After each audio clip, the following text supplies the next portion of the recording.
Ուրեմն Հայաստանում մի շատ գերիշխող դիրք զբաղեցնող տաքսի ծառայություն կա, որը ունի տարբեր ծառայություններ, ասենք լավ, շատ լավ, որակով, բիզնես, ես իմ այդ կարգի։ Ուրեմն մեծ քանակի չինական հայերեն թարգմանությամբ կարմիր դրոշ անունով մեքենաներ են մտցվել այդ պարկերից մեկի կամ մի քանիսի մեջ, որտեղ իմ զրույցները ցույց են տալիս, որ վարորդներին մեքենան տալիս են, ընդ որում ցածր որակի վարորդների, գրագիտության հետ խնդիր ունեցող վարորդների,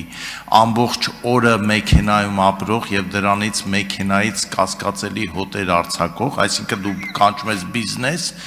կոմֆորտ պլյուս, բայց գալիս է տարօրինակ հոտով ավտոմեքենա։ Ու դրա համար վճարում ես 2000-2500 դրամ։ Այդ մարդիկ էլ 17000 դրամ օրական վարձով են քշում։ Էկոնոմիկայի նախարարությունը,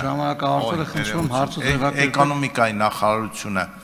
ինչ է մտածում այս խնդիրը կարգավորելու համար, որովհետև ես էլ չգիտեմ ում դիմեմ այս խնդրով։ Պարոն Նազարյան, անկեղծ շատ վստահ չեմ, որ մեքենայից արձակվող հոտերի հարցը մեր տիրույթում է, բայց այն որ երկու ակարդակի հարց կա այդտեղ։ Առաջինը մրցակցության հարցը։ Ես միշտ այդպիսի իրավիճակներում առաջինը վերթին ոչ թե ապավինում եմ պետական վերահսկողությանը, այդպես մտնենք, ստուգենք, տուգանենք,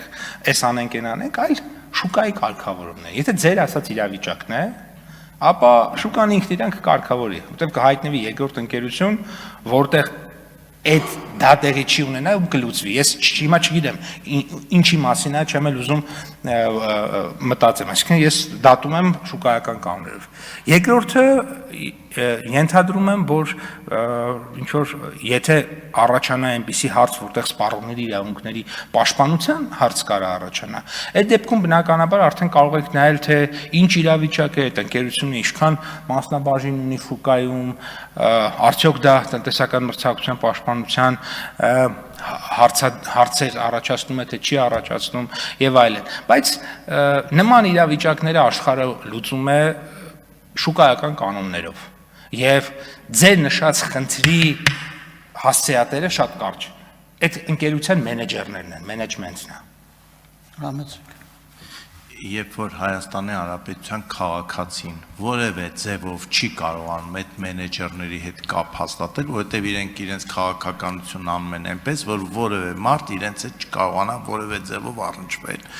Քաղաքացին ստիպված դիմում է падգամավորին, падգամավորը դիմում է կառավարությանը։ Հիմա ես դիմում եմ ձեզ երկու կողմի համար էլ, եւ տաքսի ծառայությունից օգտվողների եւ այդ վարորդների համար, որովհետեւ մարդկանց դնել 17000 դրամի պարտքի տակ, հաշվի օգտվելով են մարդու նեղ վիճակից,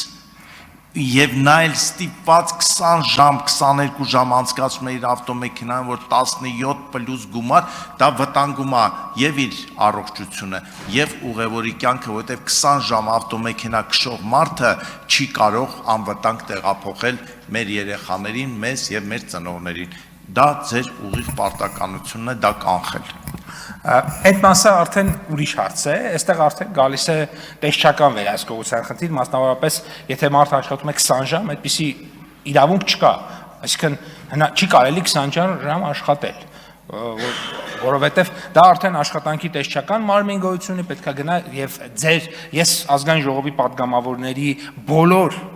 մտքերի ու հայտարարությունների նկատմամբ կառավարությունը շատ ուշադիր է եւ եթե անգամ օրինակ ես ինչ որ բան չեմ լսել կամ տեսչական մարմինը չեմ լսել, այդ հետո կա ինստիտուտներ, որոնք ասում են, որ այս ինչ օրը այս падգամավորը այսպեսի բան է ուսումնասիրել, պատասխանել եւ այլն։ Ես կարծում եմ, որ սա կդառնա տեսչական մարմինների կողմից քննարկման առարկա, որովհետեւ ձեր բարձրացած հարցը աշխատանքի տեսչական մարմնի գործառույթ է, որովհետև այն ինչ որ դուք նկարագրեցիք, ակնհայտորեն խախտումներ են, որոնք կարան բերին վթարների, ավելի վատ բաների, քան դուք նկարագրեցիք։